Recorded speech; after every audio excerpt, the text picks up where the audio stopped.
The Jake Asman Show will begin shortly. Thanks to all these great Patreon members who help support the show. Get your super chats ready. Jake will be here in just a moment. If you love the New York Jets, this is the place to be.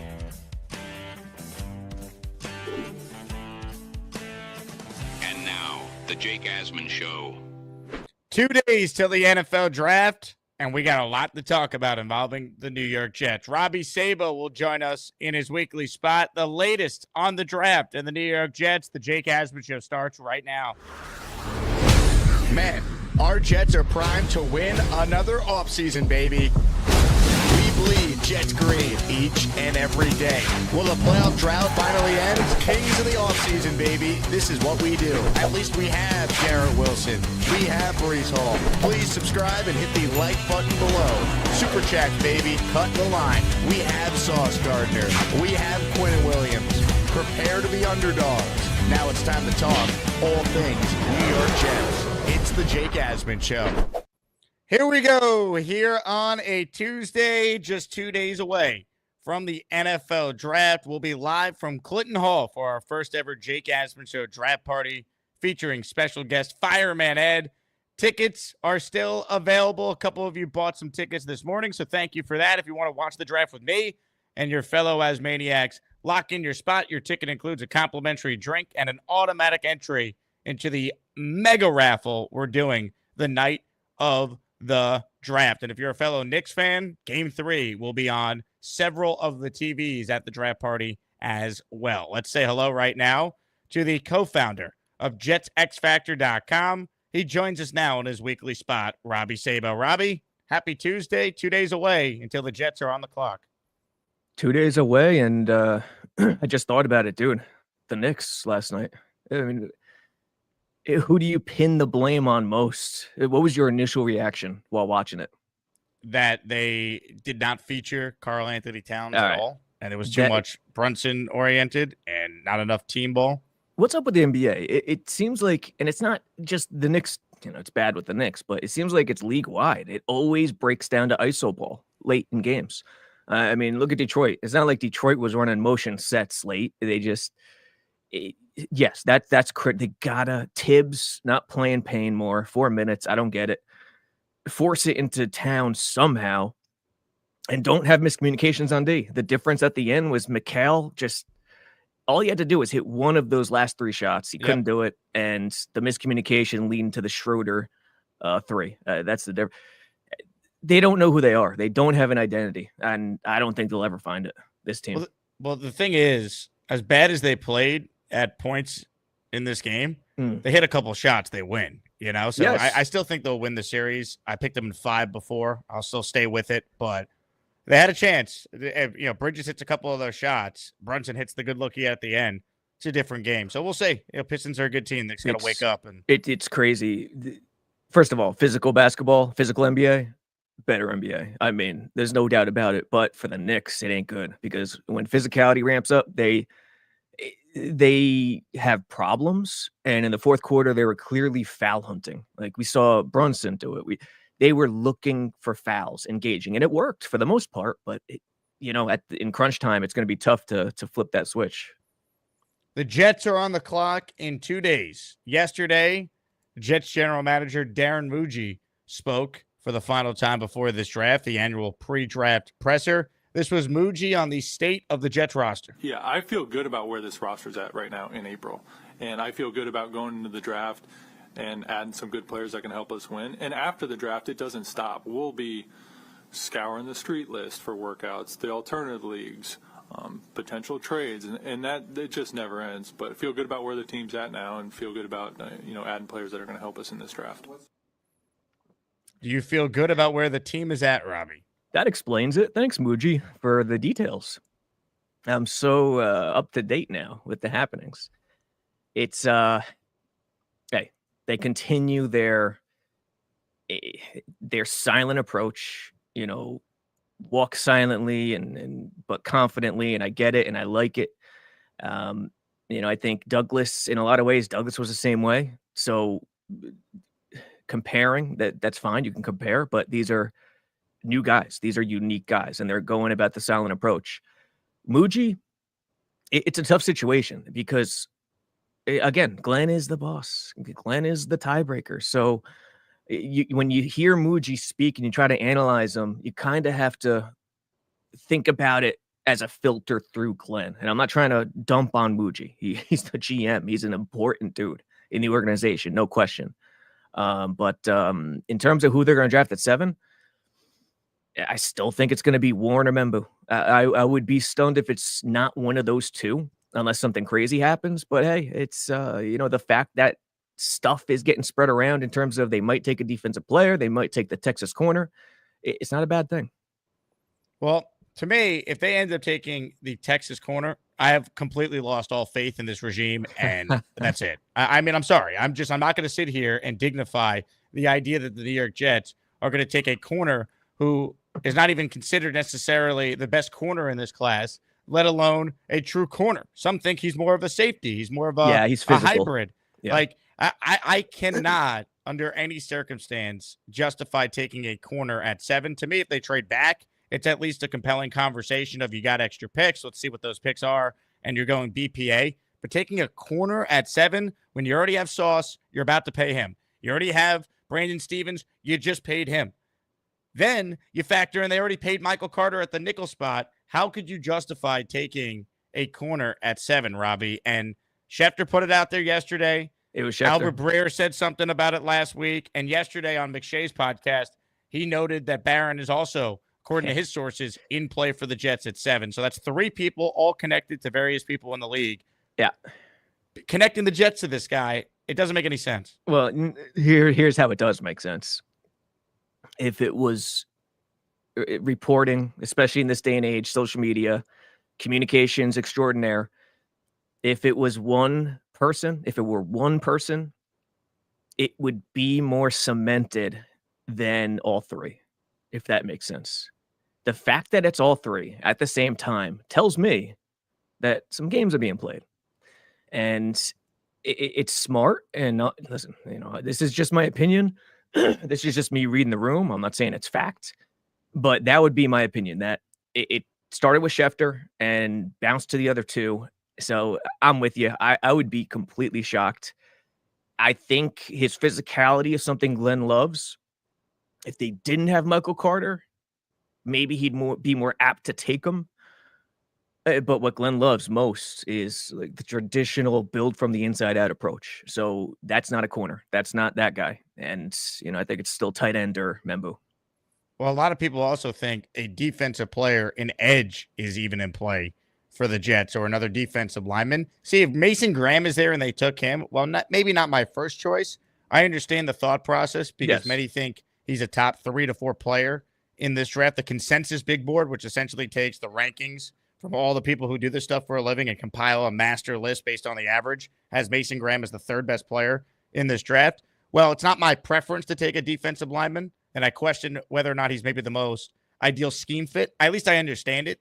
I can't understand a corner at 7. Like, I will lose my mind if this is the pick at 7. I'd rather them take Ashton Genty than a corner at 7, and I don't want Genty either.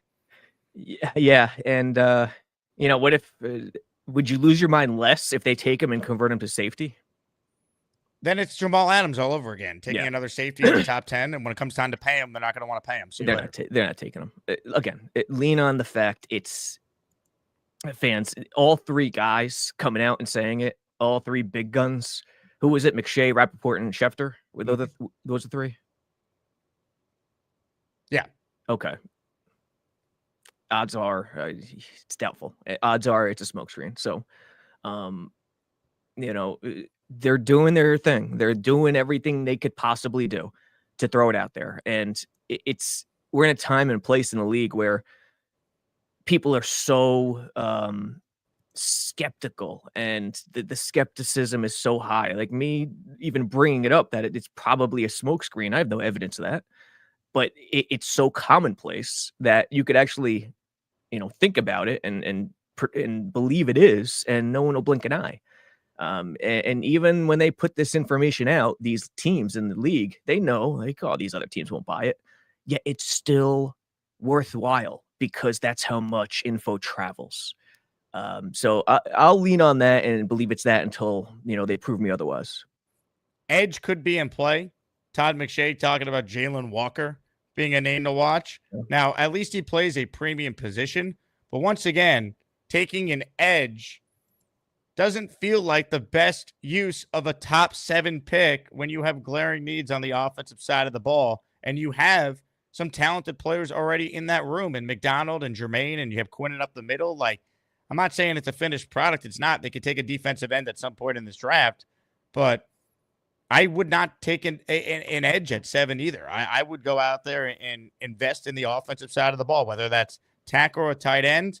That, to me, is the smart approach for the Jets, and why I have very little faith in them actually doing that.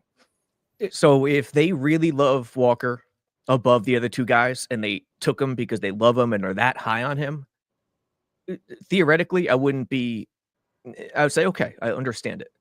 But me evaluating everything, I'm on board with you. I don't agree with that in that slot based on the comparisons to where Membu and Warren are as prospects. That's one. Number 2, what does Glenn love to do defensively? Blitz, bring pressure. He blitzes more than any defensive mind in the league other than Brian Flores. How can you make success happen in your first year? How can you make the ceiling higher? You blitz, you bring pressure, and that covers up. We saw it with Rex when he first came. They didn't have great edges. They didn't have great pass rushers one-on-one, but they rushed the quarterback and piled up sacks because of the pressure. So I agree with you. I don't think edge would be the spot because it doesn't fit with hiring the ceiling of Glenn and the Jets' success, the chances of success in the first year, because he's going to bring pressure anyway. Now, one report from Schefter yesterday that I am buying is the Jets' interest in Warren. And apparently several members of the Jets front office are enamored with Tyler Warren. They had a 30 visit with him, a top 30 visit. Tyler Warren, if he's there at 7, Robby Sabo, and the Jets select him, your thought would be? Tyler Warren? Yep. Sorry, I was looking at a comment. Nick says Glenn doesn't blitz. You're out of your mind. I'd say cool. Good pick. He's a stud. All things being equal, do I like taking tight ends in the top 10? No, not necessarily. But again, it's about the player. We get wrapped up in mocks. We get wrapped up in positions way too much, oftentimes. So, I mean, is it a factor? Is it important? Yes. Tight end is deep every year. I think it's deep again this year. It will never change. You'll hear the same thing year after year until the rules change, until the essence of the sport is changed yet again. Not until they go back to a 50s ball where they're hardly passing will it change. And that'll never happen. I would say good pick. He's going to fit in, be essentially the number 2 target for Fields. He's going to work in that RPO zone read scheme, help with the inline blocking. So I'd say, hey, good pick. He is worthwhile as a football person, a football dude, and strap him up and let's go. The top tackles on the consensus board, Armand Membu checks in ahead of Will Campbell as the 5th ranked player. Will Campbell checks in as the 6th ranked player. So I do think there is a scenario where Membu ends up going before Campbell and Membu would go to New England at 4. It's possible. I haven't even, to be honest, I haven't considered it too much. And I think it's definitely a worthy thought. I mean, what kind of offense, is there anything that Patriots are looking to do in terms of tweaking their offense is the first question I have. Vrabel's there. He loves to run the ball. We know this. And in my opinion, Membu is the guy you want to plug in there if you want to be a heavy bash maul team. So I think there's some credence to that. Yeah, I could see it. And then the question I would have for the Jets is, would they take Campbell and just say, we'll try him at right tackle? If it doesn't work, we have AVT and we have John Simpson as free agents at the end of the year. So at the bare minimum, we know we're getting an all-pro guard for one of our spots. That's a good question, man. If it comes down to Campbell or Warren, are you assuming Warren's gone or no? Warren's still there. Yeah, let's say Warren's on the board and Campbell's there. I wonder which player they have the higher grade on. That's a good question. My immediate inclination is to go Warren, to be honest, mainly because of the fit. And I just had this whole spiel about not getting wrapped up into positions, yet here I am doing that very thing. But the scheme, and I'm not saying Campbell can't work in this game. Of course he can. He's an excellent tackle. He's more traditional, but I think Warren would fit it better. And then later in the draft, try to get that Mauler on the right side. Hit the like button if you're just tuning in. If you have a draft question or anything on the Jets for Robby to answer, Super Chats will cut the line. We announced the winners of Asmaniac Raffle number 23 24 hours ago. This week, one of our biggest raffles ever in honor of the NFL Draft. We're giving away a signed helmet by QB1, Justin Fields, a signed helmet by the head coach, Aaron Glenn, a signed helmet by the greatest running back in Jets history, Hall of Famer Curtis Martin, and a signed helmet by the best left tackle of my lifetime watching the Jets, DeBrickashaw Ferguson. Those are the top 4 prizes. More prizes to be announced based on the amount of Super Chats and gifted memberships we get over the next week. Draft is just 2 days away. People lock in your draft ticket if you haven't done so already. Brick is he's either tackle 2 or tackle 3 in Jets history. It's Winston Hill. Yep. Winston Hill's number 1. And I think Brick and Powell battle, unless I'm missing someone. That sounds right. Yeah, unless I'm missing someone. I think Brick and Powell are battling for that other starting spot. So he's up there, dude. By the way, Brick's signature is awesome. Look at the emphasis on the B in Brickashaw. Love that. That is pretty good. Love it. My signature these days is just a squiggly line. Like, you know, when you go to CVS or 7-Eleven, like how do they expect anyone to take their time to actually write their legit signature on those things? It's Curtis Martin, man. Great signature as well. Let me see. I switched off. Oh man, that's clean. That is clean. That looks more like a Adobe. What's the signature service people use? Oh, like an eDoc? Yeah, where you type it in and you print your name in, sign here, and then you print it in, and it comes out like a certain font. Curtis is clean. Like, Fields got a nice one too. He put the number 7 in as well. That's not bad. That's not bad. It's got some height to it. I like it. But yeah, Curtis is like his is like a machine. I don't know what the hell's going on. Love it. Gift away if you want to be entered in the raffle. And you know what? It's draft week. We'll allow $10 Super Chats to go for 2 gifted membership entries for the week, all week long, starting now. All right, I'm going to open up the phone lines because I do want to take some calls with Robby here. Let's talk day 2 options for the New York Jets. Your thoughts beyond round 1 on the best way for the New York Jets to add good football players at pick 42 and pick 73 for now, unless they trade. I mean, right now it's contradictory to what I'd be okay with early, but right now it's Membu early and then grab one of those tight ends in the second round. I would bank on a slippage of some sort because it seems to happen more and more. And we saw it with the Laporta and Mayer draft where they slipped. How far can they slip? Loveland's not going to, but Ferguson there'll be guys there. So that's my first thought is Membu, tight ends. And then after that, it just depends on best available player. Now, if I'm thinking position, I want meat on the inside. Maybe a heavy linebacker, but that's going to come later. So receiver is the real wild card. Where can they grab that receiver? And I think third round is where I'm targeting right now, to be honest. Third round. They need to come away with weapons on day 2 if they're going to take a tackle, whether it be a defensive tackle or an offensive tackle. The approach needs to be weapons on day 2. You can't convince me otherwise. They need a receiver for sure. As much as we talked about last week, I was on a different tab when your callers called and he was defending receiver to the death. As much as I hate the idea of McMillan early or not in love with Golden trading back and it depends if you get a haul and trade back and go Golden. I got no problem with it. No problem at all. It's tough to leave yourself thin at right tackle, knowing what they want to do offensively. But there's so many. That's the thing, and they're creeping up. They're creeping up in terms of order. These receivers, especially in the first round, or early second, but it happens every year where they creep up and then they fall again once draft day comes. So third round, who's going to be? Who is going to last to them in a third round is my question right now. Super chat from Bino, first of the day. Thank you, Bino. I want Trapillo at 73. I've been big on him since last fall.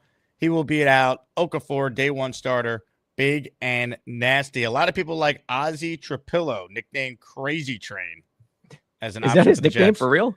That's what I've heard Connor Rogers has called him. Yeah, nice little nice Irish name he's got there, Trapillo.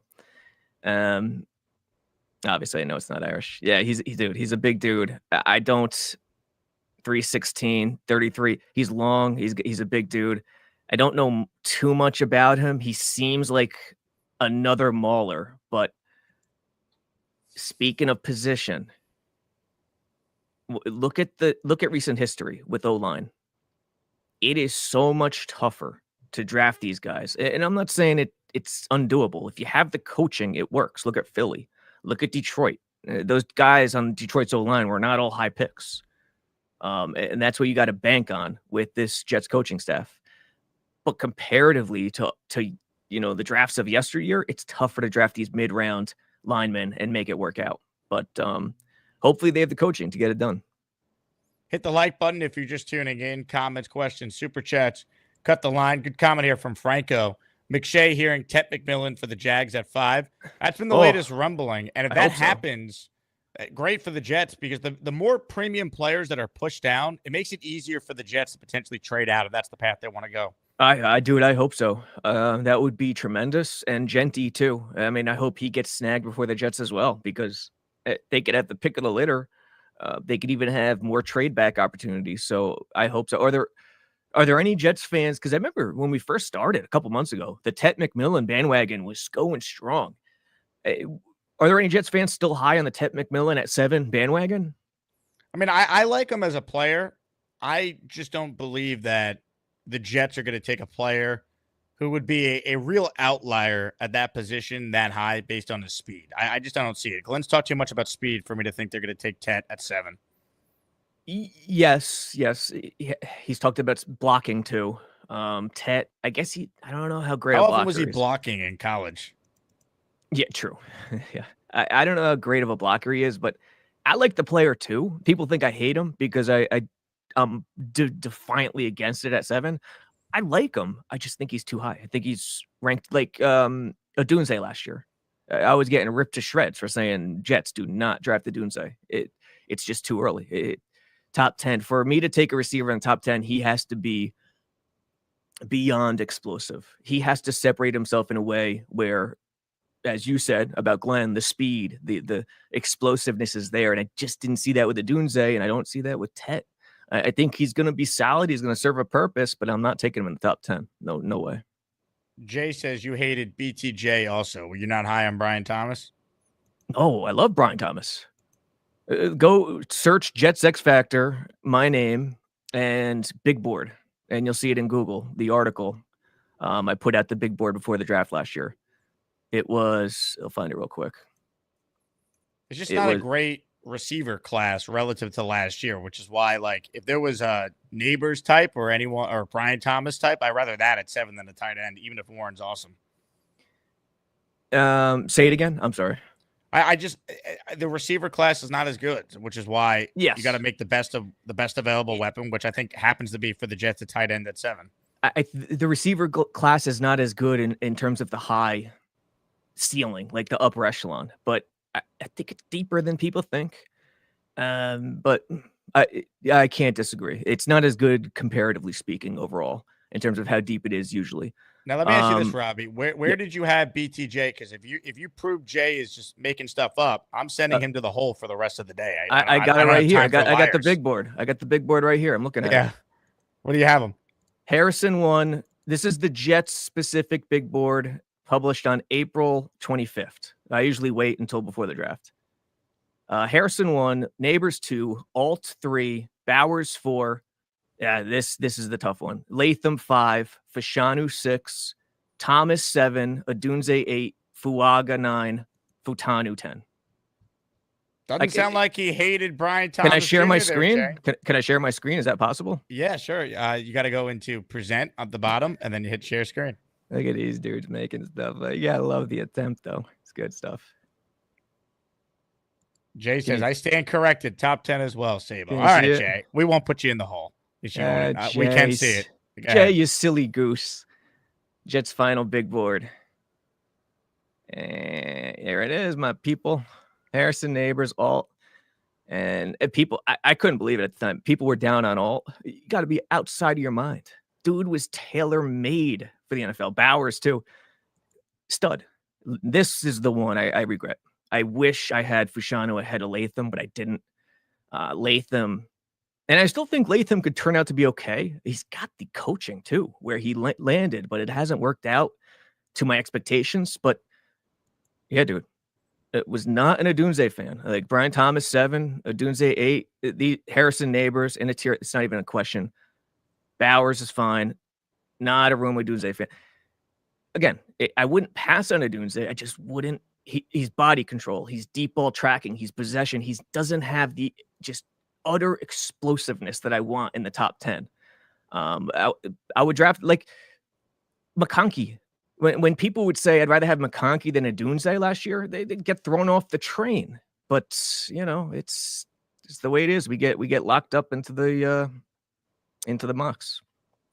Ladies and gentlemen, your comments, your questions will continue to cut the line. So write those in if you haven't done so already. And before we get to some of your calls and more of your super chats, a little breaking news here on the show. Breaking sports news on the Jake Asman Show. Beastbreaker had pizza for breakfast, Robby Sabo, and he's calling it a breakfast of champions. Your thoughts? I do.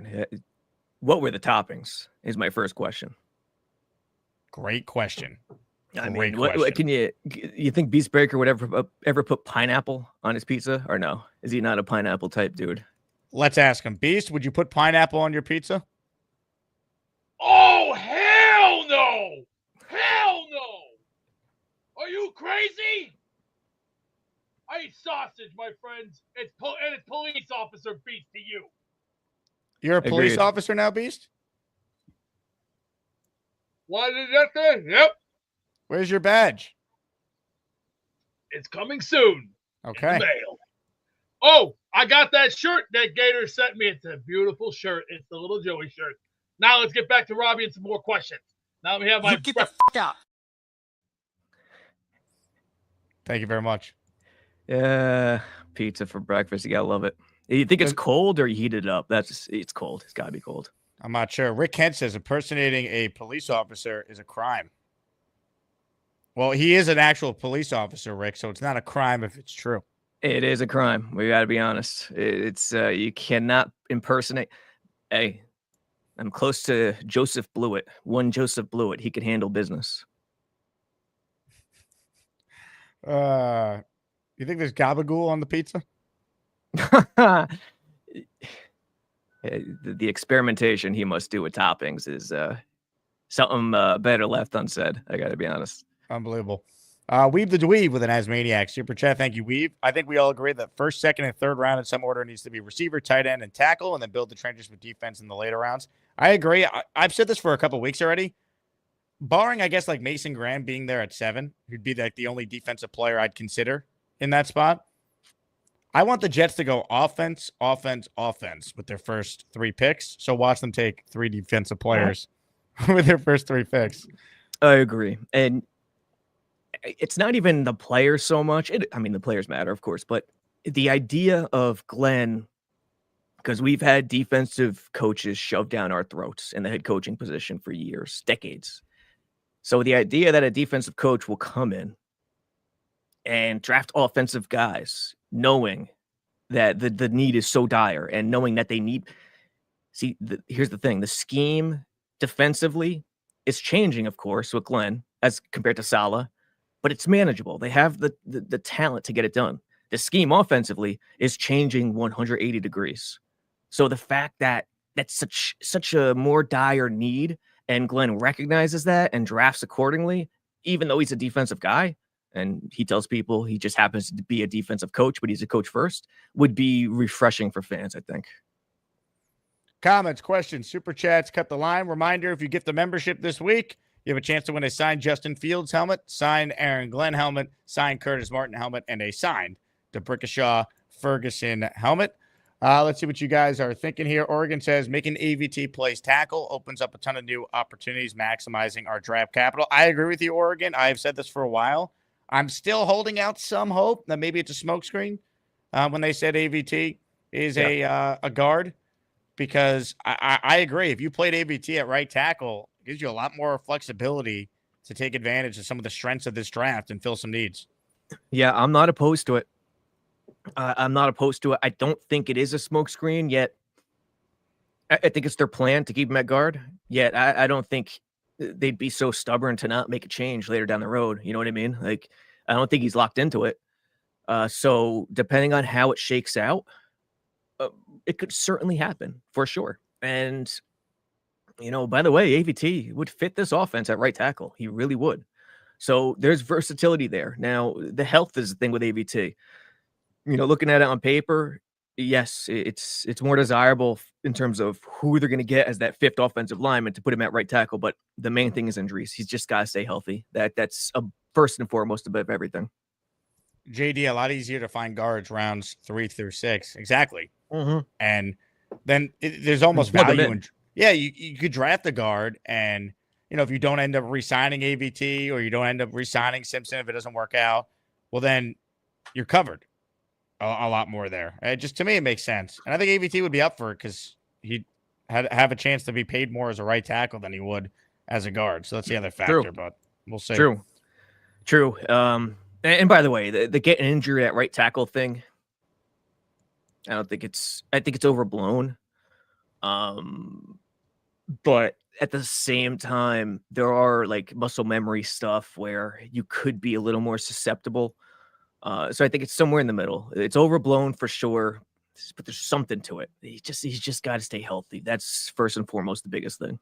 Shout out to Gary for buying a ticket just now. Gabriel, Dianol, all buying tickets for their group within the last 5 minutes, it says here. So thank you to everyone who's purchased a draft ticket. Look forward to seeing you guys in person in 2 days. Can't believe it. Ricky NY is the first Asmaniac to gift a channel membership today. Ricky, you're in the raffle for one. Ricky's gifted membership went to listener 203 Grinch. We'll continue now with your questions, then get to some calls with Robby. JQuest using an Asmaniac super chat. Thank you, JQuest. Robby, what pick at 7 would shock you? Good question. Genty. Genty would stun me. Or the corner. Genty or the corner. Those would stun me. The corner would disbelieve if they took a corner at 7. Do you think He's that a would safety be then? He's a safety if you're taking him that high. How could you justify the Stevens signing, having Carter under contract, about to pay Sauce, unless they trade Sauce, which would, you know, just irrationally anger me. I don't think that's going to happen based on how Glenn's talked about him being the best corner in the league. And all that. Sauce would anger me too, to be honest. But I talk tough, like, oh, anyone can get traded. It's not a big deal. Garrett Wilson. Sauce would anger me too because his skill set is so unique. You can't find it. You know, you only find it like once a half century. But Genty, wouldn't Genty surprise you more than the corner though? It wouldn't surprise me because Genty, at least I could argue, it's best player available approach, and he's a top 3 player in the class. Okay. It would surprise me, but the level of surprise would not be at the point at the like taking corner. A corner. Yeah. Yeah, I hear you. It's the way Genty's talked up and his film, I get it. But here's the thing: Glenn loves that play style from a corner, that physicality. So that's the one thing that maybe they picked him in terms of the smoke screen because Glenn. You got to trade back and do it. You can't justify it at 7. Yeah, I don't disagree. I mean, yeah, I agree. God. This team, man. Cody writes in, thinking about getting penne alla vodka pizza for the draft cheat meal. Yeah, Rob, it's a good route. Good route, man. Can never go wrong with the penne alla vodka pizza. Anything vodka, pizza, pasta, liquid. Good to go. Love it. More of your calls right now, ladies and gentlemen. On the Gusbuster Umbrella Hotline is...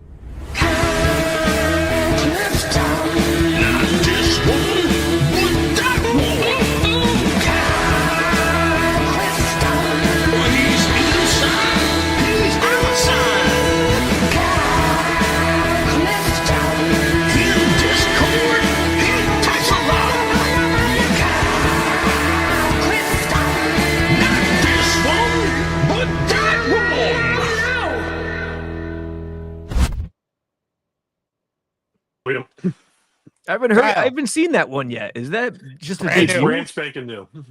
Is that the first one? First time it got showed or no? I think it's day 3 of using it so far. Jeez, that is tremendous. So, if I'm at this draft party on Thursday night and they announce Barron's name at number 7, I'm going to throw myself on something sharp. many of us feel the same way. I don't understand. Just generally speaking, I don't understand a defensive player at 7. Even if it were Graham, if Graham were there, trade back. Like, it's Find a totally deal. yeah. It duplicates Quinn's skill set. Like, you have a better version of Mason Graham already. So, like, I would hope they are very close. The one thing, and I was watching McShay this morning as well. Like, he was saying that Loveland is top 9 on all the teams he's talked to boards, right? Yep.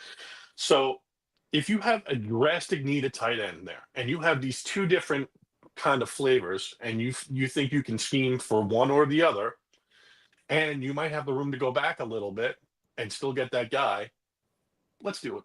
Come on. Or just take the guy. Like, to me, both of those guys are no-brainer top 15 picks in this draft. Like, I was watching the cut-ups of Loveland, and the guy is huge, runs all these perfect routes, and he doesn't drop anything. Like, No, every team ridiculous. can use that. Yeah, every team can use that. I don't care which team it is, and we don't have it, and we haven't, and we need pass catchers. Let's get a weapon early. Like, there's not a whole lot of great wide receivers out there. Worry about that in rounds 2 through 4. Let's get a tight end. I'm please. I'm begging you. Look at what I've been reduced to here, Jake. Thanks for your time, guys. You got it. Yeah, Loveland. I mean, in terms of pass catching, possession traits, he's tremendous. People are arguing his blocking. I think it's better on the perimeter, better second level, not great in line. Like Warren smashes him in line, but I don't think it's terrible. But it wouldn't fit this type of offense as well as Warren. But I agree with you. If you could trade back, gather and bundle some assets and grab Loveland, that's a home run. Yeah, I'm good with Loveland. I prefer Warren for some of the reasons you outlined. I think he's a better scheme fit, but that doesn't mean they're always going to run this scheme. Like, Fields is on a 1-year trial. They could have a pocket quarterback for all we know a year from now. Very good point. So, very good point. To me, take the best player. But if you have similar grades, navigate the board the best way. Then trade back, get some picks, and if you're still getting a really good player you're confident in Loveland, I'm good with that too. Yep, very good point. It's a good idea. Good idea from KC right there. Ladies and gentlemen, comments, questions, super chats, cut the line. More of your calls right now. Scotty Mayhem is on the line. What's up, Scotty? I think you guys are 100% spot on. It's got to be offense. I don't think there's any question about that. I think the mistake with Warren, first of all, I think positional value is really important. I think the tight end is too early for 7, but I don't even think he's the best tight end. I mean, if you really want to look at the tape, if you look at Loveland, he gets open very easily. Like, he's an easy strider. I mean, it's never an issue with him getting the ball. Whereas with Warren, not that he's not a great player, but there's a lot of gadgets involved with him. And every time he makes the play, it's like he's covered. Like, he's making these incredible catches. So I just don't think that translates very well to, the NFL. Certainly in college, he's better than any of the other college players. So I don't even like that pick at 7. I'm sorry. I think Warren's going to be a really good player, but I think Loveland's going to be much better. I wouldn't take Loveland at 7. So here's my thought, and this is where I diverge a little bit with Robby. I don't think we go tight end at 7. I don't think we go tight end at 42. I think we go tight end at 73. If we can get Ferguson, who is a better blocker than Warren, I mean, watch his tape. He's a freaking beast. He's not as nimble necessarily, but he's gonna be a Tyler Conklin-like receiver. He's gonna get his touchdowns. So I love him if he's available at 73. I think we go 42. We go wide receiver. I think if Membu's there, you run up. I do not take Mason Graham. I think he's duplicative of what we have already. Q is much better than him, and I don't think he's a good scheme fit. Trade back. That would be ideal. So for me, receiver at second round. So I love Besh because Besh can block. He's got sticky fingers. He's thick. He's going to block. He's very willing to block. I just think he definitely is. Yeah. I think if you can get Membo, you got to take Membo. This offensive line is top 3 in the league if we get Membo. But I think New England, there's a big possibility they get him. I think they like Campbell because there's more, flexibility, could play more positions, and I hope they take Campbell. I don't like Campbell at 7. My preference is trade back a little. If we go into the teens, I would take Loveland because I think he's special. I think he's going to be like a Gronkowski. I just think we're going to, because the wide receivers are so bad this year, and when I say bad, I just mean in past years, I think we're overreaching for Warren. I don't think Warren is the best weapon. I really do think Loveland's better than him. Please watch the tape and see how they schemed open Warren. Warren makes these incredible catches, but he's covered. So what is that going to look like in the NFL? A few things. I agree with most of what you said. The Graham, Quinnen, and a few things in terms of pass catching, possession, route running. Yeah, I agree. Loveland's better than Warren, but that's just half of it. The other half is the run blocking. The other half is in line. The other half is being an offensive lineman. And, if you're running the run and shoot, Chris Miller, Atlanta Falcons, Warren Moon, Houston Oilers, early 90s, you don't have to worry about it. You could draft a tight end and he could run routes, but over 50% of the time, this tight end is going to be an offensive lineman. That is a major factor. And Warren is much, much better than Loveland. So I agree with you. Pass catching, Loveland's got him, but Warren is pretty damn special in line blocking. Besh, I'm not against it. He keeps flying up the board. The explosiveness isn't great, but I love the intangibles. Yeah, I love the little things he does. So I'm not completely against it. Third round tight ends, good. I love the idea. What else did you hit on? Did I get to everything? Yeah, I think. Look, I wouldn't take Loveland at 7. I wasn't saying that. I was saying no. I wouldn't. I wouldn't Yeah. take Loveland either. I'm just saying when comparing the two, Yeah, I agree with you. Loveland's the better possession pass definitely. catcher. And we But- need weapons. And by the way, gun to my head. head. I think it's Membu. I think they're drafting Membu. I've been saying that for a while. I think it's going to be Membu over Warren. Just personally, I wouldn't be against it if they grab Warren. I'd be completely cool with it. But I think Membu is going to be their guy. I just want to say one last thing. So just let's look at the depth of the tight ends. There is so many opportunities in the third round. Even if we don't get Ferguson, who I'm telling you, if we can get him, he's a beast. He's a better blocker than Warren. Please just compare the two. He blocks. He's a beast. And he's big, he's strong, and he can catch. So that's my preference in the third round. If you don't like, Besh, take another wide receiver at 42. Maybe Higgins, or the other guy. Was it Noel? But take a wide receiver, at 42, and I would run and take Membo. Ideally, trade back if you can't get Membo. I'm okay with that. I just fear that New England's going to take Membo. I hope they take Campbell. But I think they're going to take Membu.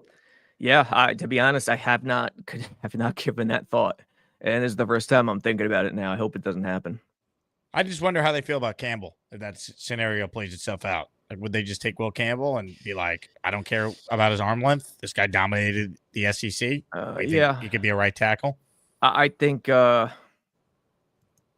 don't think they would be against it. He'd be firmly in play. The difference between Campbell and Warren becomes much more questionable. I don't know which way they'd go. Yeah, what's their board say? How do they value premium position versus just best player? Yeah.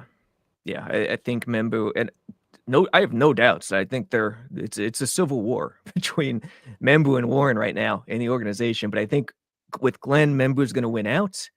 If he's not there, that's a totally different question. I'm Ricky, New York, and I love to smoke. Florida State, I really love Florida State. Jordan Travis, you know he's from Florida State. At any rate, I call into smoking debate. Florida State, I really love Florida State. At any rate, thanks for taking my call, Jake. Yeah, baby. How's it going, Jake? What's up, Rick? That's the first time I've seen that one too. Yeah. Oh, yeah. That's a little bit newer. So you're a God. Seminole, huh? I didn't realize that. Oh yes. Oh Nice. yes. Through and through. You know what? These conversations kill me. Like everybody's like so hung up on like positional value.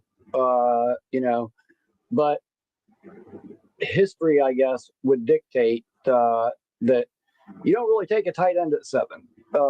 Right tackle is even more of a reach at 7. And if you say, oh, well, if the guy doesn't pan out as a right tackle, we can move him to guard. Well, that's an even bigger reach at 7. So, you know, I don't know. The way I look at it is if you're getting a good player that can impact the game and help us win games, you take him, regardless of position, if that's the slot that you're in. The last guy had some good points, but the Jets are absolutely not going to draft Loveland. Aaron Glenn said so. He told me so. At 7. He told all of us so, because he said, if you don't block, you don't get the rock.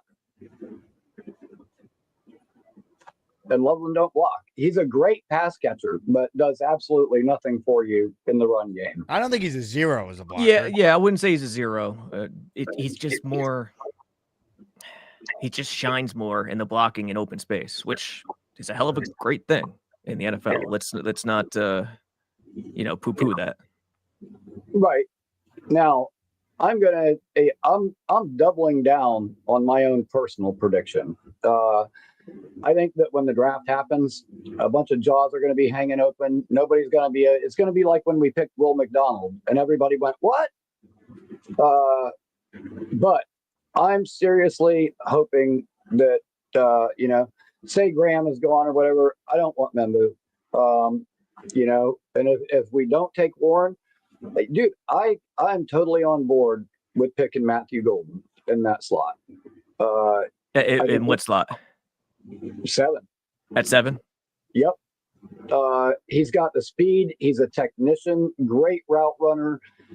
Can get off the line in so many different ways, create separation in so many different ways, tempoing up and down his routes, and is just a really good player, and I think an underrated player. But yeah, I watch him, and I think of like early Atlanta Falcons Calvin Ridley, or maybe similar to like Devontae Smith and Philly, those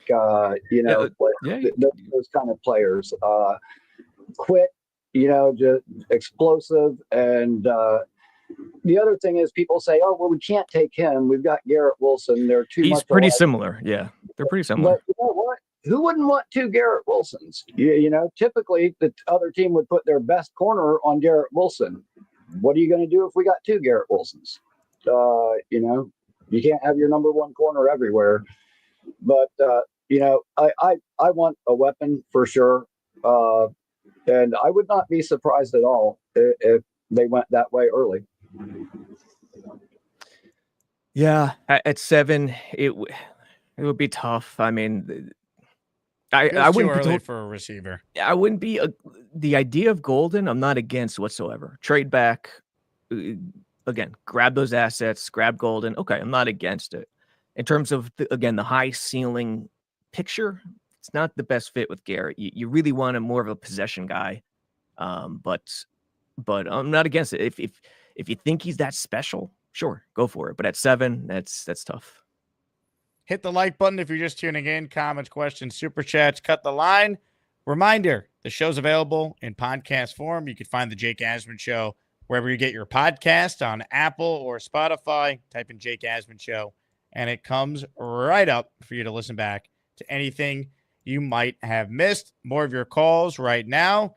Let's say hello to the Australian Jets fan. Hello, AJF. Hey. I just wanted to say I had chicken and pasta for lunch. Sorry, Gary. I'm happy for you and your family. Sorry, Gary. Why does Gary care?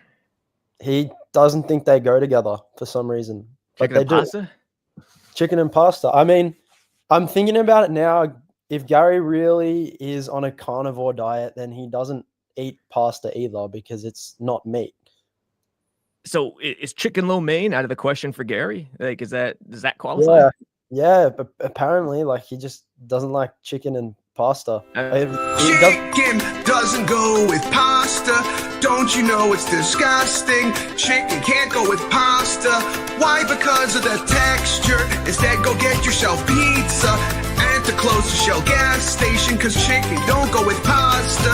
I just discovered dogs are pets. Dude, the start of that clip, Gator, you jarred me with the start of that clip. It was like a crescendo. I don't know what the hell's. This is a year. That video is a year old already. AJF is just a somewhat recent newer viewer of the show. So, I mean, I've seen it enough to know. Every time I eat chicken and pasta, I think of Gary. But Gator might need to update it and get rid of the carrots and onions on the side, because we found out the other day that Gary doesn't eat any vegetables. This man's a I don't know what to describe him as. I'll tell you who does eat vegetables, though. Oh. Beast, Really? you love yourself some veggies, right? That's right. Vegetables are supposed to be healthy for you. Same with fruits, same with other things as well, like wheat, milk, and other things. This man doesn't have it. This is why you get one of these mussels. It's good for the body. It's good for the health. If you eat them, you're supposed to have great, texture and also great products. See, that's what Gary fails to realize, because his brains are in ragu sauce, without flavor, without texture.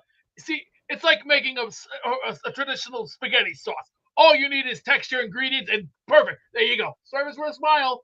Next question. And to Australian Jets fan, don't ever eat chicken and pasta, man. Bad combination. Ill. No. You'll wind up in the toilet doing the. You don't want to be doing that. You don't want to be winding up in the toilet. I know how that feels. Being around the porcelain god going. You don't want to be doing that. Dangerous. And to Peter Castro, don't think I forgot about you, brother. I know what you're thinking. Yeah. Mr. Eric and Kelly, chicken and pasta are, they're two differences. You don't mix the two together. You know why? Because you'll wind up, your stomach will be hurt, and then you'll be in the toilet doing one of these. Doing one of these, puking your guts out. And if you are puking your guts out, I'm the first thing I'm going to tell you is, hey. Yeah, growing up a Hulkamaniac served him well with those diet tips, and it's an interesting topic. I never seek out to eat chicken and pasta. I gotta be honest. Like, I brought up parm. It's a good question. I mean, that's a good. I've chicken parm multiple times a week. You just stop me in my tracks. I'm speechless. People forget, because it's like chicken parm is like its own thing. Yeah. And then you got the veal part. See, I usually have the sandwich, but yeah, I can't. I've done the same thing, so that qualifies. Chicken lo mein, but to Gary's point, I go pork lo mein all the time, or shrimp lo mein. You got to go one of those two. Chicken is the least desirable option. Let's see. JD says Beast points are very salient today. I agree. What else we have here? Ricky says, of course, Baconator 666 likes vegetables. Guy has a turnip for a brain. What do you think? Broccoli is his favorite? Purple Ball Mike writes in, Beast, you're not law enforcement. I will not support this. It's a felony for impersonating a cop. It is, man. I know. Beast, can you prove you're actually a police officer?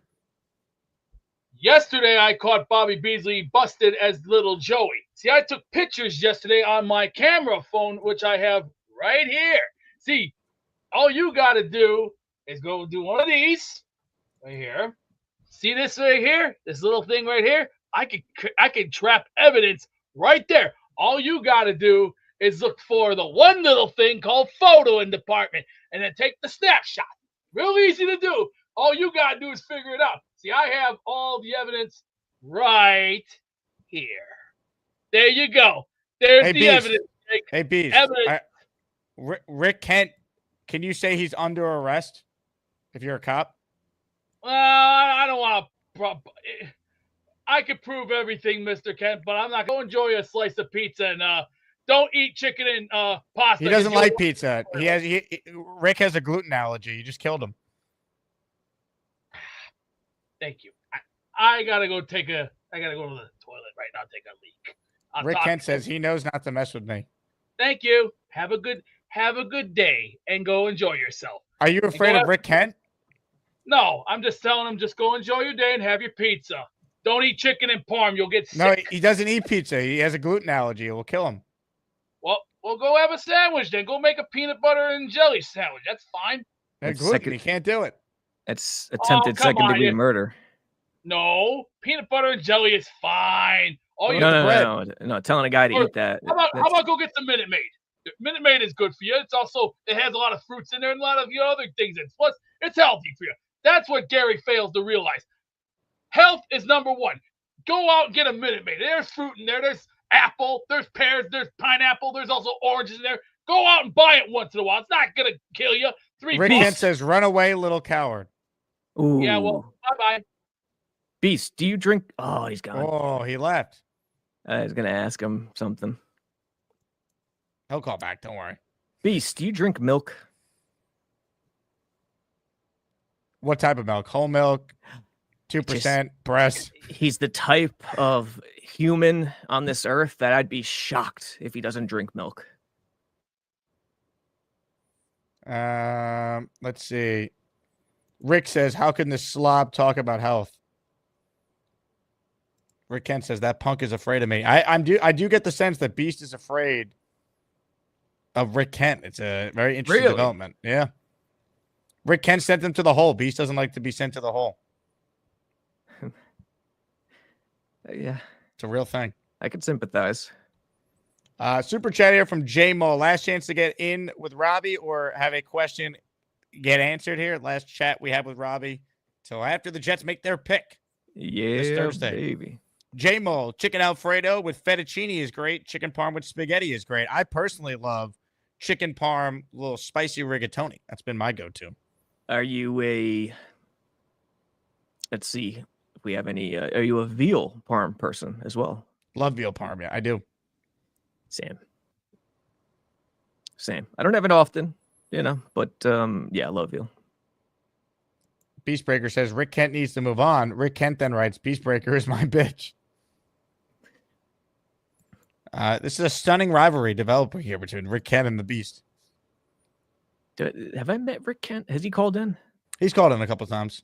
I can't. The name is familiar, but the face, I'm missing the face to the name. Beast writes in, "Nope, move on, Rick. Get a woman and get laid." That's a shot to the solar plexus. What do you think Beastbreaker's like when he's trying to woo a woman?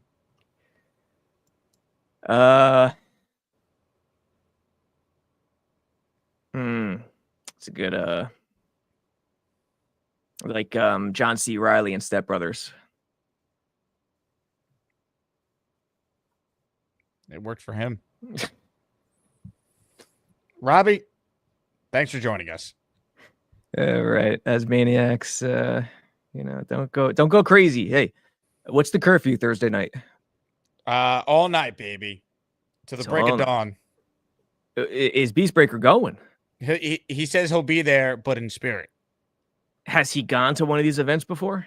No, he hasn't left the attic since spring of '94. Hey, last time the Rangers won the cup. That's right. Not Knicks bad. were in the finals. Knicks were in the final. Knicks. They better win this series. They better. Knicks in 5. I still think they'll win. Yeah. You know what? Good chance they'll play better on the road. Let's be honest. I think that. I mean, home court really hasn't mattered all too much, considering they've been down 8 in both of these games. Yes, true. It's it's the physicality, the officiating in NBA. They have no one else to blame but themselves. Adam Silver calling it so tight, trying to pile up the offense. This is what you get. Crazy, ridiculous officiating. Let them play. But the Knicks, if it gets physical, they have to fight through it. They have to find out who they are by fighting through it and forming some sort of identity. And the better chance of that happening is on the road. So I'm optimistic. He is Robby Sabo. JetsXFactor.com. JetX membership, promo code Asman. First month for 99 cents. Check out Robby's work, Nania's work, Fialco's work, Rivka, Blewett, Yes, sir. Faria now, Connor sir. Long. Shout out to Connor for writing a story about my take on Warren in our draft party. Love it. Yes, JetX, sir. baby. The preeminent site if you're a Jet fan. Yes, sir. I'll see you guys later. Robby Sabo with us there. All right, more of your calls. Jets Johnny is up next on the show today. Hello, Johnny. Jake, my brother, what's up today? How you doing? What's up, Johnny? How are you? I'm doing all right, man. I was doing better before you put Beastbreaker on the screen, but you know, it is what it is. You love Beast, though. Nah, I don't know. See, I love JJ. I don't know that I love Beast, man. I see a budding friendship between you and Beast. You just don't know it yet. I don't know if that one's gonna work out with me, Jake. I He says he has balls and he knows how to use them. Yeah, no. See, You can Beastbreaker's relate to never that. been with a You have woman, bro. balls. You know how to use them. Why are we talking about? I don't think Beastbreaker knows what a woman is, man. He artificially inseminated to get his daughter. Like that guy, whatever, man. Let me stop talking about Beastbreaker. Who do you want at 7? Who do I want at 7? You know I want Armin Membu, right?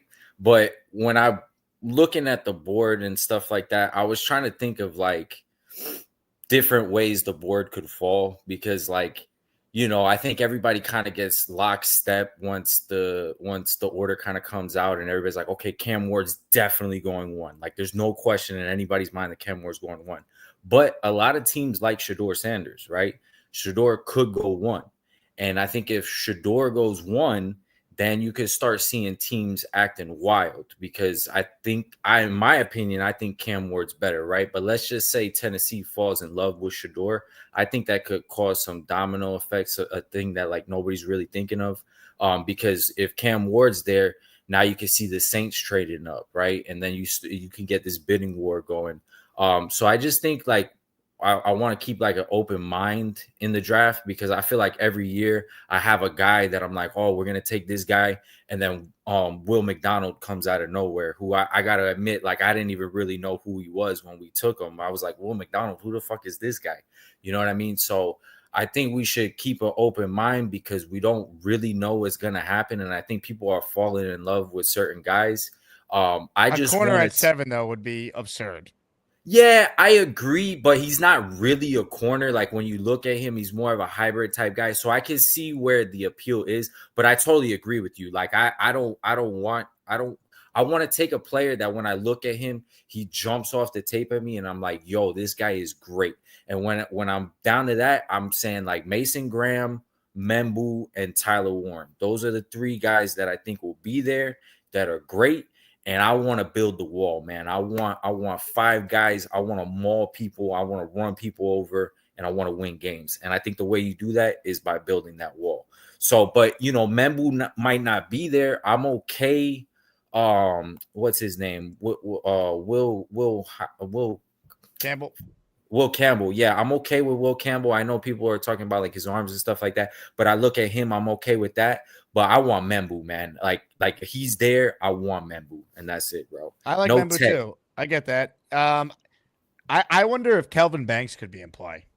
I don't know why no one's talking about him.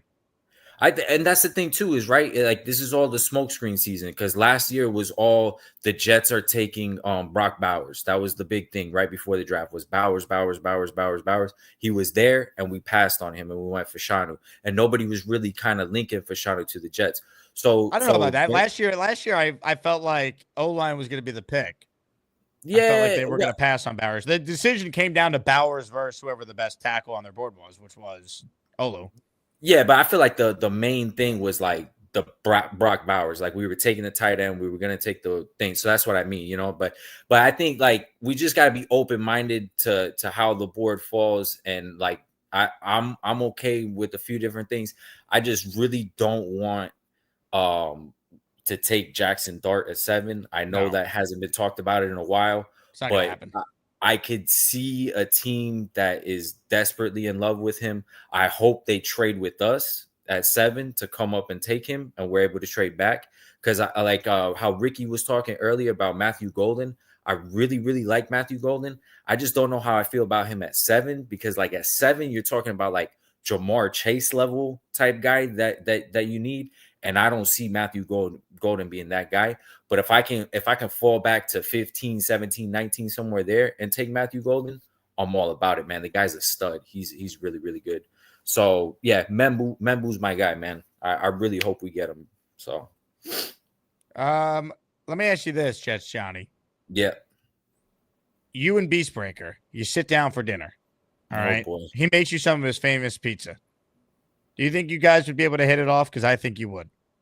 I think I might throw up if he made food for me, honestly. I think that might be the most disgusting thing I've ever ate in my life. So I don't know, man. Beastbreaker lost me a long time ago.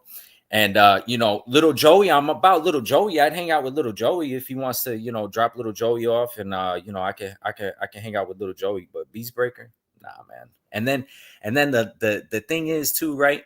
He comes after Rick Kent, and That's right. You lost your damn mind coming after Rick Kent, Beastbreaker. Like, you come after me, you come after Jay, you come after whoever you want, but you leave Rick Kent alone, man. And we're gonna come for your head because you talking that mess, and we're coming for you. Well, we know his kryptonite is the hole, Jets Johnny. So that's been a recent development here. Yeah, he's mad scared of Rick Kent because Rick Kent's a grown man. You know what I mean? He comes on here, he's a fraud.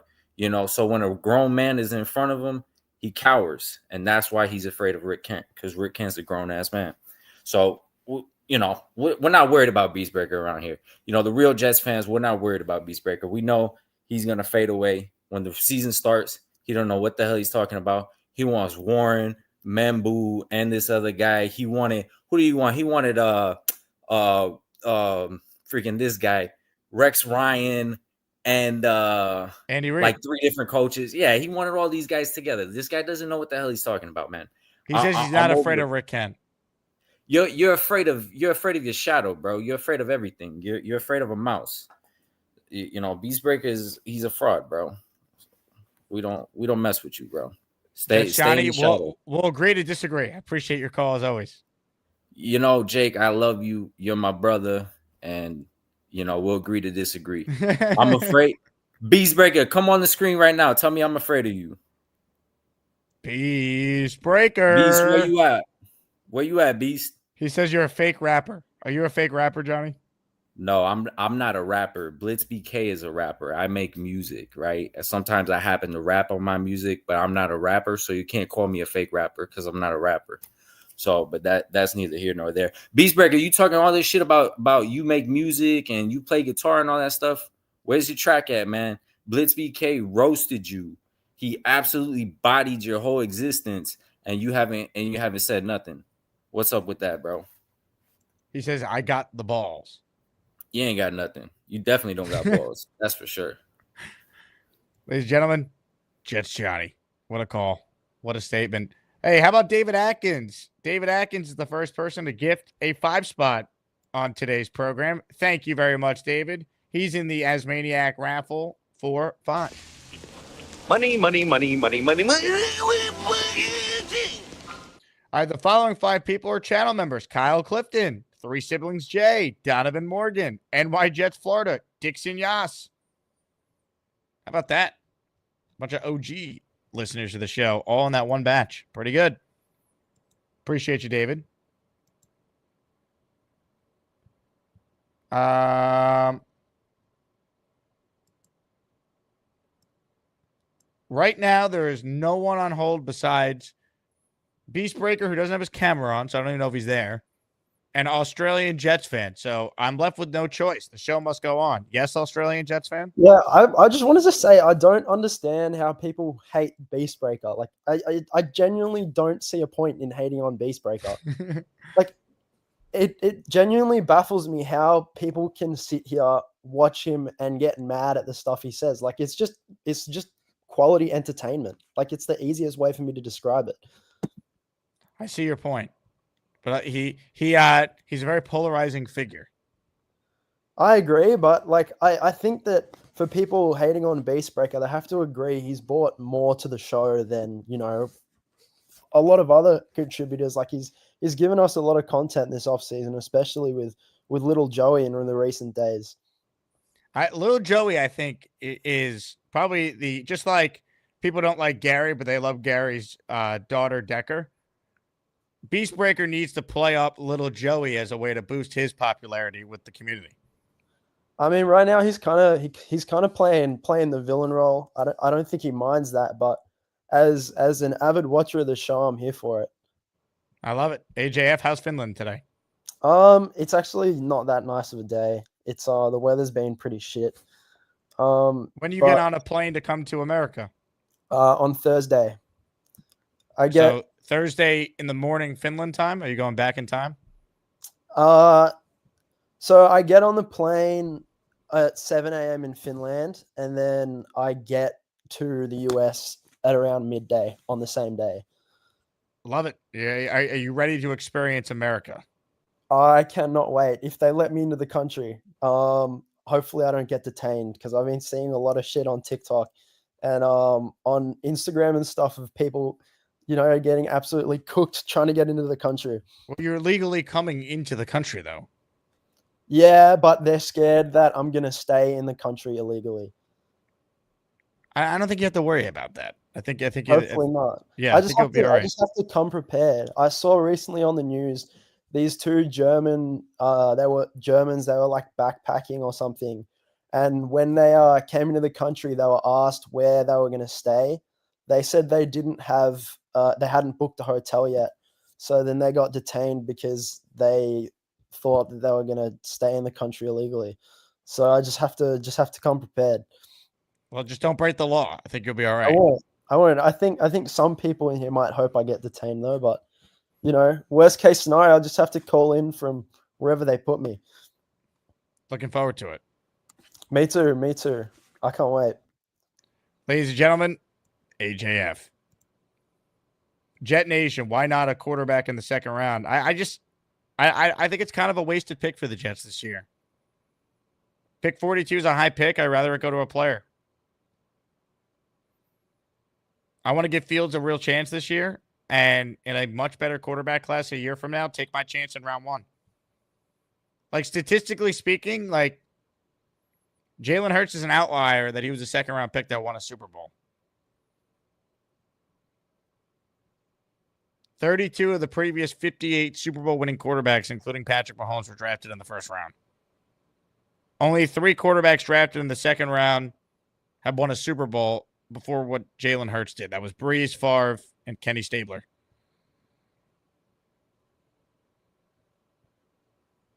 And I would just wait. If they did it on day 3, I'm okay with that. But day 2, pick 42,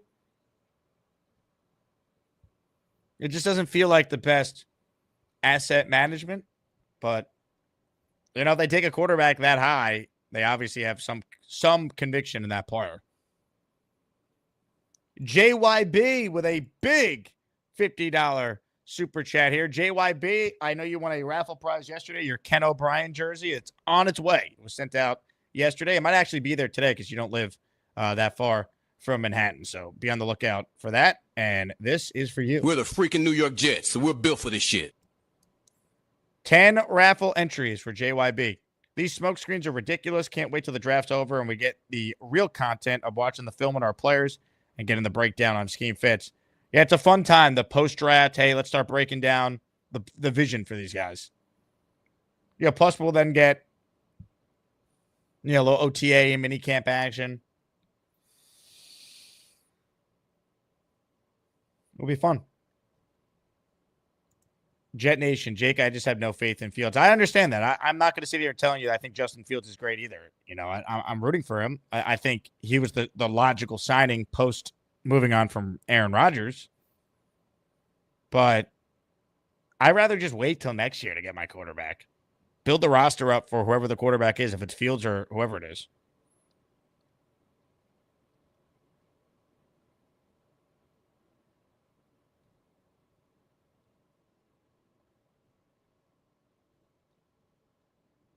Peter Castro, where's little Joey?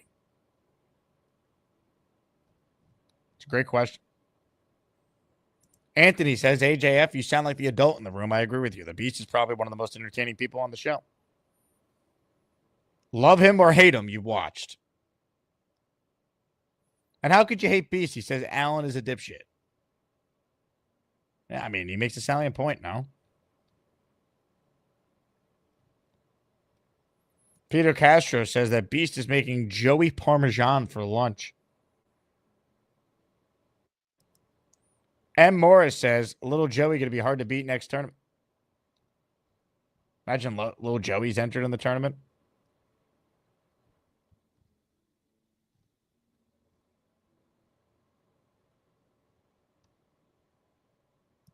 J-Quest, our youth is cooked. They get their news from TikTok. You're not wrong. Aaron Glenn's watching the show. Shouldn't you be in draft meetings, AG? How many players in round one become anything, let alone a star? Best player available. Team need must be the strategy. So you're saying best player available greater than team need. So I've talked about this. I don't think you completely ignore BPA just to fill a need. I think you try and blend the two.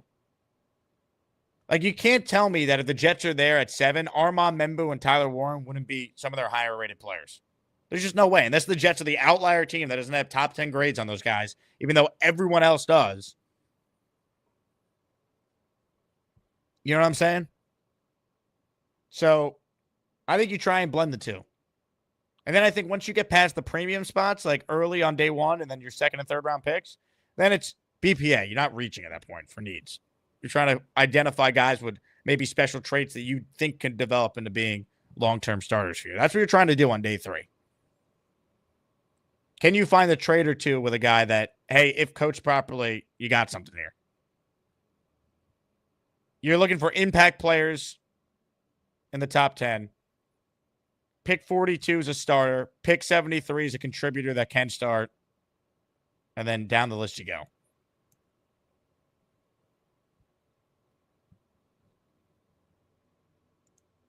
Peter Castro, Justin Fields is the best quarterback we've had since Vinny. You're in for a surprise. He's not better than Chad Pennington. I hope you're right, Peter Castro. I do.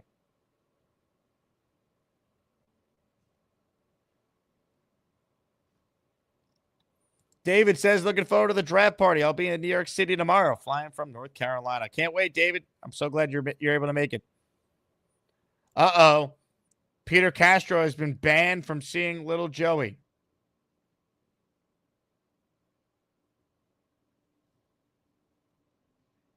Strong. All right, more of your calls here. Last chance to get in. Let's say hello on the Gustbuster hotline to Joe the Jet. What's up, Joe? Hey, Jake. It's been a little bit, keeping up with final exams and everything like that. But this NFL draft is coming up pretty soon. Seeing all this Membu and Warren talk, and I just want it to be over. I just want the pick to happen. And honestly, I'd take Warren over Membu because honestly, I don't know, man. It's just I feel like Warren is just such a I shouldn't say generational tight end, but there's just something about him that's just like a Swiss Army knife, you know? There's a lot of moments during games in the Penn State season where Jiggy, you there? Oh, there you are. But there was a lot of moments during the Penn State season where he definitely did some wildcat formations. You know, had some unfamiliar offensive plays.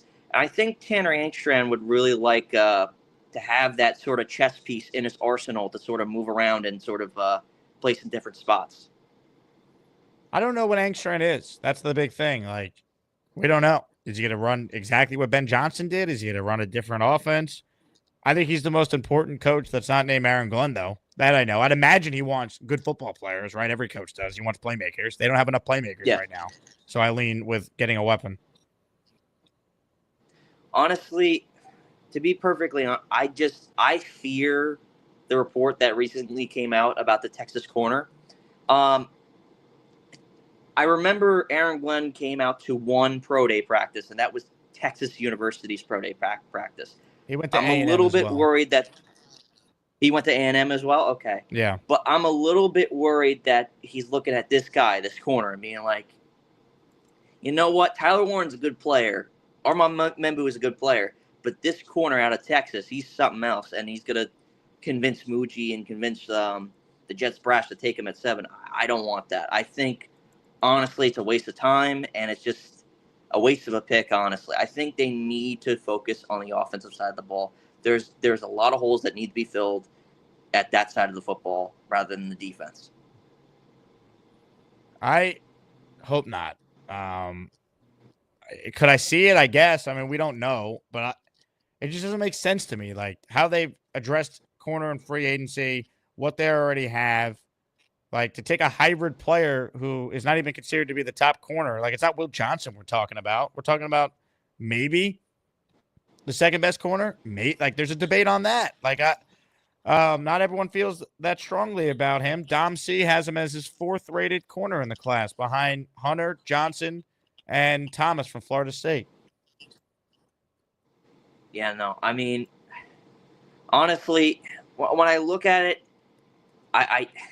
I know there's a lot of Membu talk as well. I'm going to sound like a little bit of this is going to be like a little bit of a hot take on my part, but I prefer Calvin Banks over Armand Membu because I thought that's what Aaron Glenn was initially scouting. I thought he was scouting Calvin Banks. But no, apparently it might have been this corner, which could completely go out of left field if that's the pick. And I hope to God that's not the pick. I hope not. Joe, let's pray. All together. Not a corner at 7. Not a corner at 7. Don't take a corner at 7. This franchise kills me. Don't do it at 7. Comments, questions, super chats. How about a 5 spot of memberships from Anthony, who won yesterday, an Altoon signed helmet? Thank you, Anthony. This is for you. Show me the money. Show me the money! Money, money, money. There you go. Anthony will be at the draft party in 2 days as well. Michael Petagrosa, JM2, Dylan Terraman, R&R, Jorge Marino, all receiving channel memberships. Thank you very much, Anthony. You're in the raffle for 5. Abu Dhabi's in the raffle for 5 as well. You can't tell me back-to-back safeties in rounds 1 and 2 ain't a good plan. Yeah, everyone's like, best player available. And then McCagnon takes 2 safeties. It's like, and not always best player available. Sometimes you got to have the wherewithal to identify good football players that also fit the team building process. I mean, come on now. All right, we got several of you who just decided to call in, which is great. But if I don't relieve myself, my bladder might explode. And I can't have that. So here's what I'm going to do. I'm going to give you guys what you want. And what you need is this commercial break. BRB. So anyway, how do you feel about Mila McCauley? Who? Mila McCauley? I think good. I think I feel confident about him going into the season. All right, thank you. Lane, thank you. You're welcome. Ricky NY is up next. Hello, Ricky.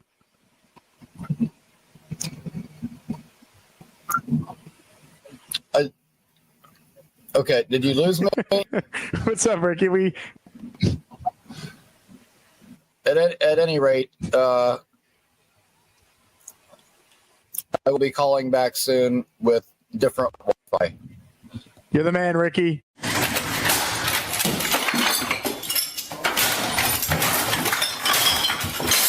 Gator, I need an intro, buddy. A cool intro, please. Gator did write in something, though. Searching for an angle for you, Rob. Need you to be a little more off the rails. I can get off the rail if he wants. Gator, give me an intro. I need an intro, Gator. Don't let me go looking for you. Do you want some of this? How's that, Gator? That might work, Rob. There might be something there. I'm not going to tell Gator how to do his job. That's like telling Picasso how to paint. Gator wrote he just shit himself, so you got that, Rob. Maybe you'll have an intro. I don't know.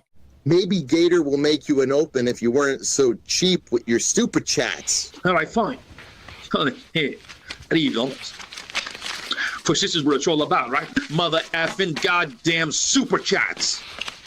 How do you feel about your matchup with Charles Gorman? Oh, looks like a cartoon thing.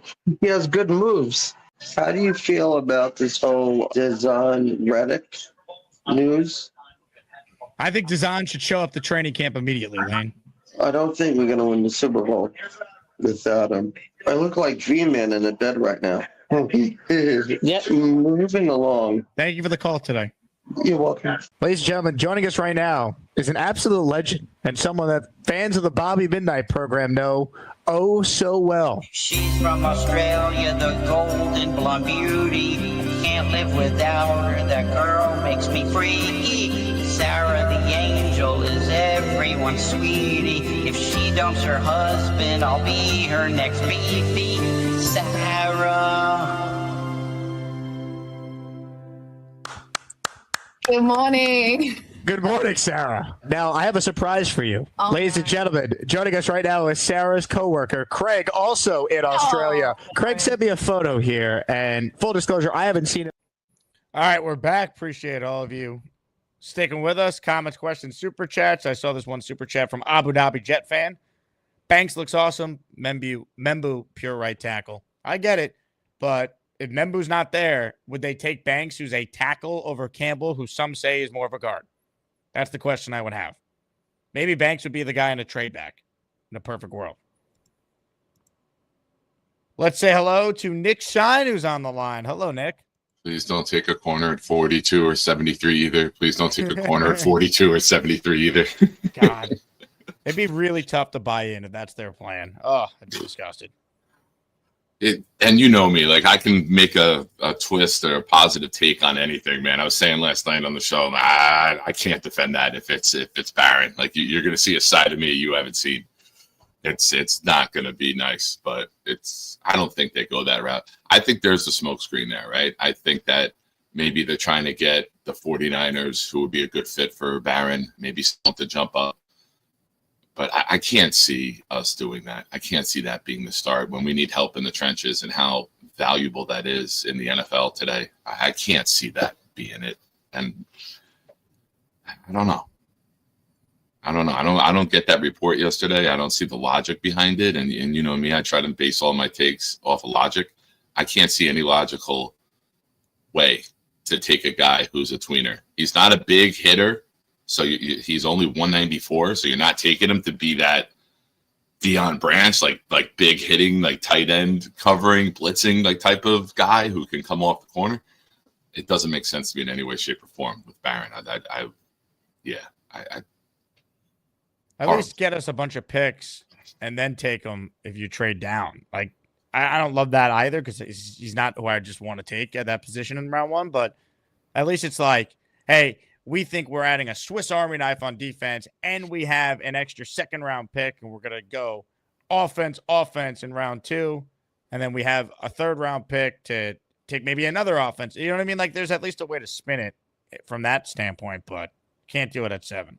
Yeah, the only way I would be okay with it is if you trade back from 7, and then he slides. You don't take him with your trade down pick. He slides, and you take a 2 and another pick, and you move up maybe and add him if you love him that much. But I can't take him first. Even if we slide to 14, 15, I still would be furious if that's the first guy you take. But I don't know. I don't see that happening. I pray with you that it doesn't for any of our first couple picks. The secondary is good. You know, the corners are great with Sauce, Carter, and Stevens. You're set at corner. You don't have D tackles. You don't have a right tackle. You don't have a tight end. You don't have a complimentary wide receiver.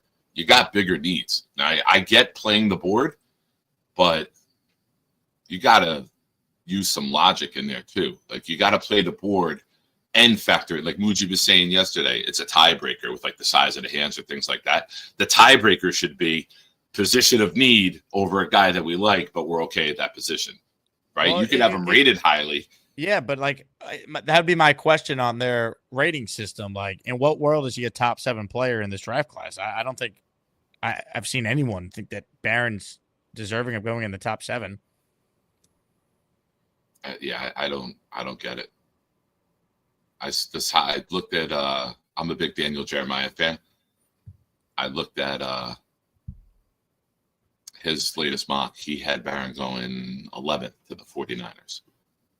So I mean, he is rated highly. You know, I value Jeremiah's takes. He's usually pretty good and sensible with them. He has been, the consensus board has him as the 17th overall player.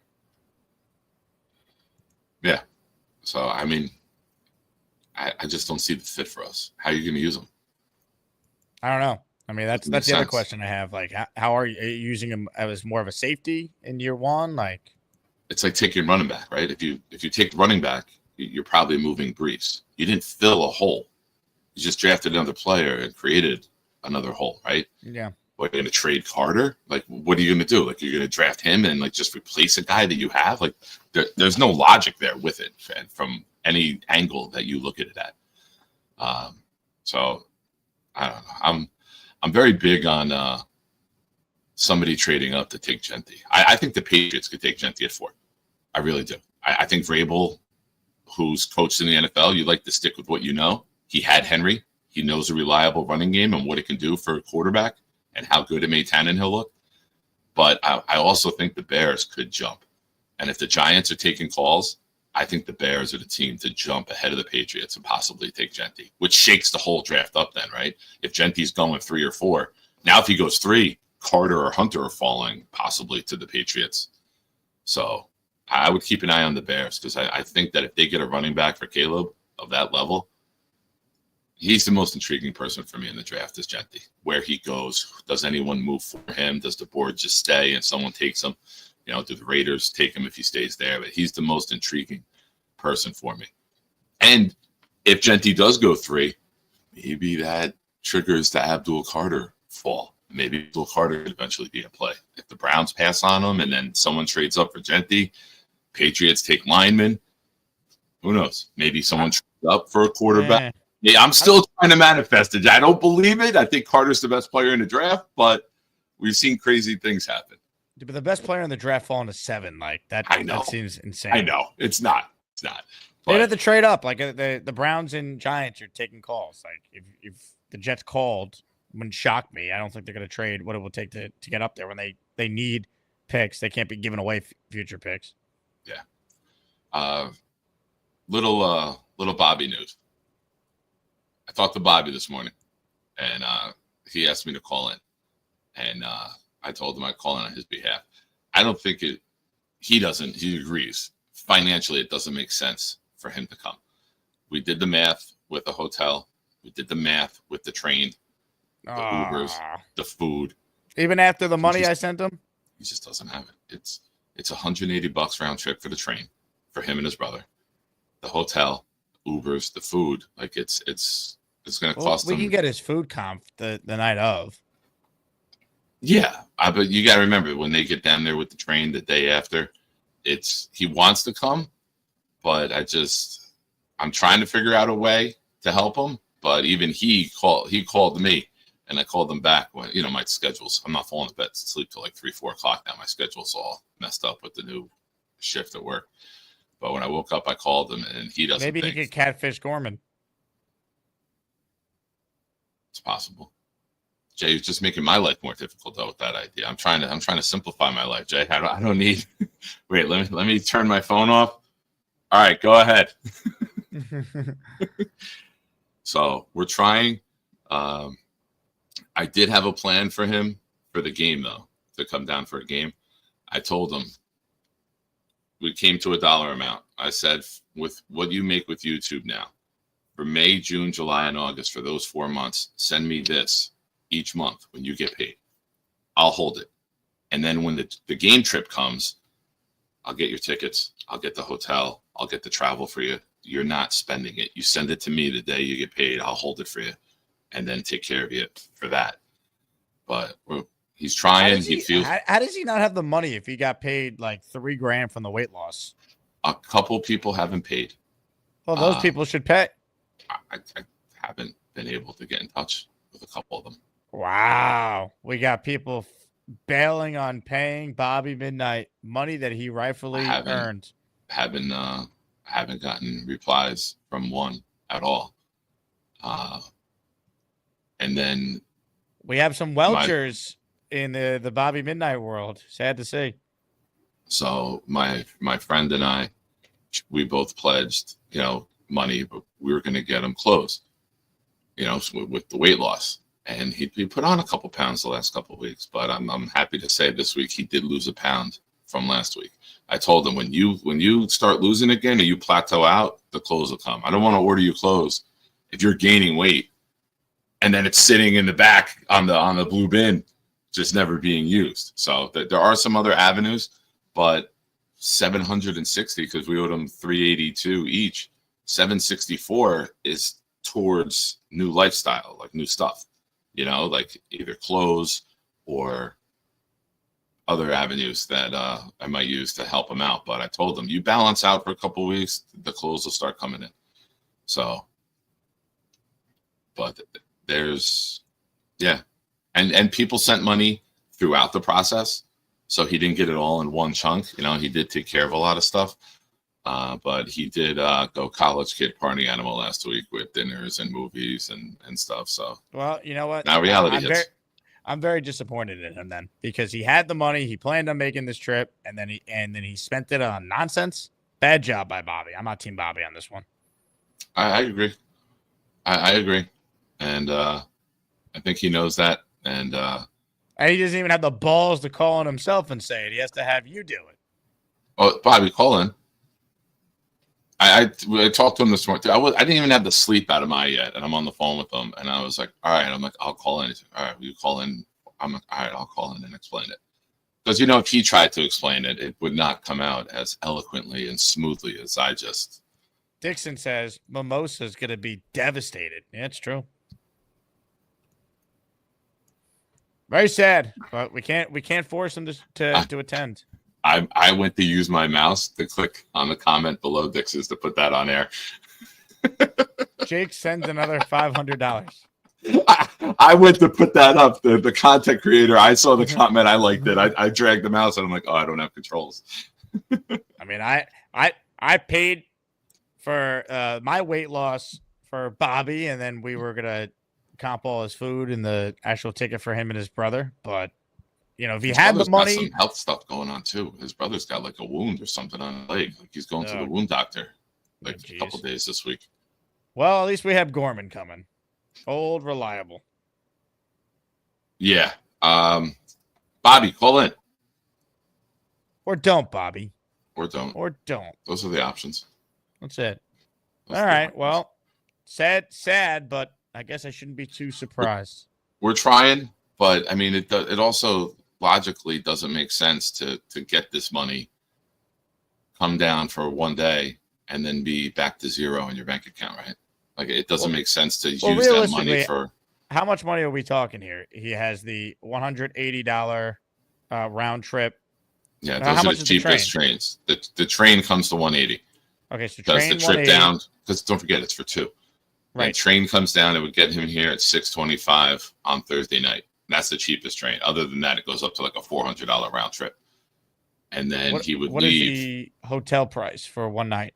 I haven't looked. It's probably the cheapest ones I heard were like 110, 120, and that's in New Jersey. So now Clancy can take him to the hotel after the party that night. But then the next day, it's the two of them getting back into Manhattan on their own from New Jersey. There's a lot of moving parts here.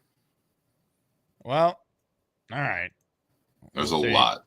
And I won't be around. We're going from your party, myself, Nabdeep. We're going right down to the house down in Ocean City, New Jersey. We got a little weekend planned, and then a couple others. Tom Ace and Clancy and Jay Greaves will be coming down on Friday. Nate. So I'm not even around to try to help him. Hold on. Lost you there, Nick. I thought you were booting me for not helping him. I'm like, damn, Jake, I do a lot for the fuck. No. That's where you draw your line in the sand? I had to switch slides because joining us right now is a man who is not coming to the draft party.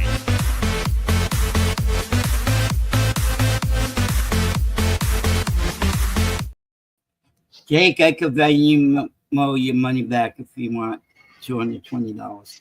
No, that was the remaining money I owed you for the weight loss challenge. Yeah, but you said if I don't use it to come down, you're not going to have me on your show anymore.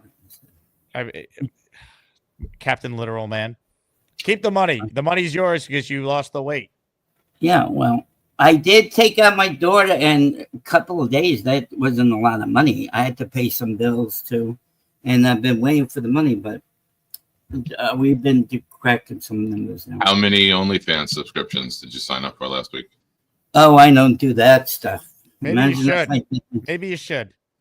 Why? What do you think will Because happen? it might be the only way to raise some funds for you to be able to come to the draft party. Oh, join for him to join OnlyFans. I asked how many subscriptions did he sign up for? Oh no, I don't. You're do saying that. him as a creator. All right, Jake. Oh, you went. No, I don't sign up for that stuff. I'm not gonna get catfish. Thank you. Doug says he'll pay $100 if you show him your feet. Doug. No. I know, Doug. No. Doug, I have the pictures, Doug, from sometimes when he does the weigh-in, he takes the picture of the scale and the feet are in the picture. Yep. Len says get a job. Getting a part-time job, Len. Don't worry about it. I'm working on that too. I've heard that one before. Well, I have to still wait till the lady. The lady's still coming up. She had to cancel this time, and then June. I think it's May 6th it goes here. So, Well, it's very sad that you're not coming. Very sad. I'm sorry. Well, I have to pay. I'm devastated. I'm disappointed, and you might be dead to me for a couple of days. Okay, then I won't go in. Bye. Just kidding. You're back. Oh. Oh, the hat goes back on. That's it. Stage Bob. Bob, what are you doing with that? He had meant a to great play him off haircut. with Aaron Glenn. Oh, does he? Let's see your haircut. He had a great haircut. I mean, the hair. He had the I great know. haircut. He I hasn't had done it yet. just woke up a little while ago. That's why my hands are messed. That's why I got to wear. What? Joe 58. Joe, what? What? Bobby, what's your message to everyone who bought a draft party ticket that was expecting to meet you? Well, I'm very sorry. I'm very sorry I can't make it. Me and my brother can't make it. Very sad. B Show 58 had a comment and said he's going to the Giants draft party. Is this true, Bob? No, I'm not. No. Australian Jet Fan said he's flying in from Finland to meet you. I know that, but things happen. Australian Jet Fan. And Peter here's Castro, the thing, like, how disappointing. and it is. But here's the thing, like, say we put together more money for him today, and he has the money to cover the trip. Now he's going home and he's still got nothing to show in the bank, right? Like he's No, I spending still get last my money. SSDI in the bank. Yeah, you get that next week, and Yeah. but now you're, I don't know. Yeah, I get it. Says scammer Bobby back to his Bronx ways. No, I'm not a scammer. Okay. Sorry about this. Man, how sad. What a deflating call to get. I know. I'm sorry, Jake. I'd rather the Jets take Barron. That's Yeah. where I'm at with this situation. Hey, this is kind of what Barron. it feels like if the Jets took Barron. Oh, man. You get the out. M. Morris, you are completely wrong. I just am unable to take on the responsibility because of the plans that I said earlier. So at least if you're going to troll good, buddy. I have nothing to do with it. Bobby will come down to the train into New York City, get there at 6:25, get 2 blocks over, and then about an hour after the Jets pick, I'm out. So I can't take on the responsibility. If you're going to talk shit, talk intelligent shit. At least then I respect it. Very sad that Bobby Midnight doesn't know how to financially plan. That's why I'm going to have him send me money for he wants to come out when Craig comes out for the game. I said, we'll take this amount of money each month when your YouTube money comes in. You send me that money. I hold it for you. And then I'll take care of the hotel. I'll take care of the Amtrak. I'll take care of the tickets, and you have it all covered. Man. So. Tough. Nick, appreciate you sharing the Sorry news. to be the- Thanks, buddy. Thanks for having me on. Ladies and gentlemen, Nick Shine. Beast, what do you make of that? Poor Bobby. Poor man. Well, can't take nothing away from him. Just have to just tell Bobby, you gotta go find yourself, man. We have our days. We have good. We have bad. We have ups. We have downs. We get kicked in the nuts. We get back up. But go find yourself, man. Go find yourself. Thank you.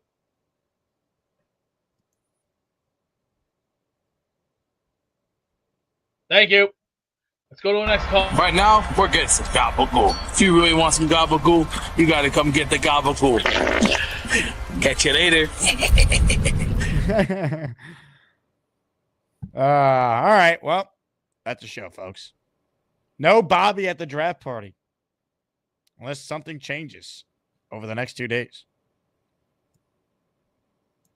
Ladies and gentlemen, thank you for watching. Thank you to Robby Sabo for joining the show. Appreciate everyone who gifted a membership, everyone who sent in a super chat. We're back this afternoon. Dylan Terriman will be joining us. We'll get his thoughts on the draft ahead of the Jets' final pick, or final day, I should say, away from round 1 on Thursday. Just 2 days to go. We still got some draft tickets left. I think we're under 20, so please grab one if you're coming out. It's going to be a blast. Reach out to me if you have any questions. Link is in the description. And I can't wait to see so many of you in person for the very first time. And see a bunch of you again that I've met before. It's always awesome. Again, thank you all for watching. Hit the like button. Make sure you're subscribed. And I'll talk to you guys soon. Go Jets, everybody. I'm better, Beast. How you doing? Hey, how you? Hey, you know we sang you that Whopper song. Hey, Jake, let's give him that Whopper song. Whopper, Whopper at BK. We're on the move at BK. Have it your way. You rule. You rule, yeah. Hey, I hope you get that job at Burger King, my friend.